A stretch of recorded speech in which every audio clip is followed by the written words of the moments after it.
Hello, and welcome. Today I'm going to share with you a trip I took to Alamo Canyon. I'll show you some of the sights, you'll learn about the area's biodiversity, and you'll discover just how great and unique the area really is. I went to Alamo Canyon back in the end of September. I went to go see the endangered Sacramento prickly poppies. There's another video about that. They're our local prickly poppy species. They're really beautiful and endangered. It was a beautiful autumn day. The sky was blue, there were white clouds, there was a nice gentle breeze. I just went on a short hike about a third of the mile, but between looking at everything and filming this video, it took about 2 hours. It was a short hike, everything looked really nice. There were lots of sounds of insects and birds, and lots of smells. I actually got stung twice by some insect, or maybe when I was filming the ants. When you drive out here, there's panoramic views of the Toothleaf basin below, but you're driving past lots of canyons and ravines, and you don't know until you get here that there's lots of meadows. Have you ever been out here? Did you know that this place exists? Did you know that the foothills look like this? That they're neither like the desert down below or like the alpine higher elevations above?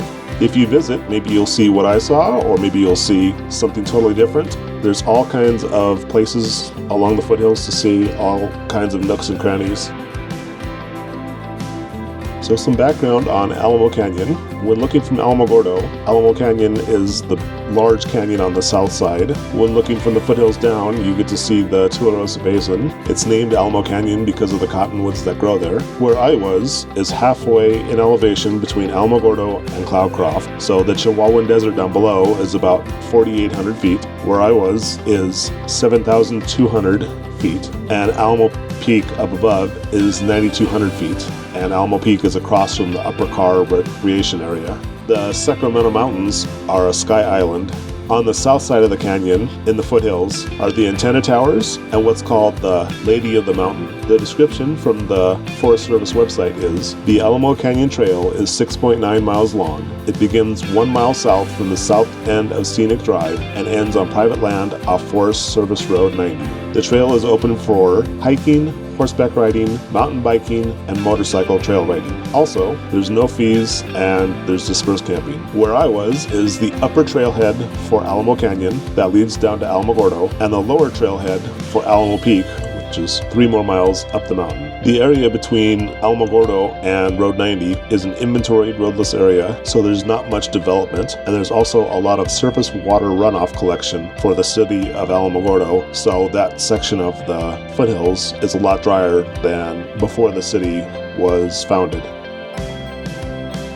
There's lots of biodiversity in the area. There's 2 overlapping biomes. The first, which is below, is the pinyon juniper woodland. Pinyon means pinyon pine, and juniper, and there's 2 types of junipers, which are both shown in the video. There's 1C juniper and alligator juniper. And above, to Alamo Peak and on top of the mountain, is ponderosa pine. Ponderosa, which our subspecies is Southwestern ponderosa pine, is native to the Four Corners area of New Mexico, Colorado, Utah, and Arizona, and it has orange bark, which is also shown in the video. There's trees like elderberry, ash, there's shrubs, there's mosses, there's woody perennials, there's annuals, there's grasses, there's all kinds of pollinators and insects, there's birds. Further down the foothills, there's yuccas, agave, cactus, and so much more.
So I hope you enjoyed the video. Alamo Canyon really is a great place to visit. I really enjoy getting outdoors, and I'm glad I'm able to share some of it with you. There's also a lot more videos on my channel about lots of different local topics, so be sure to check them out. And until next time, take it easy.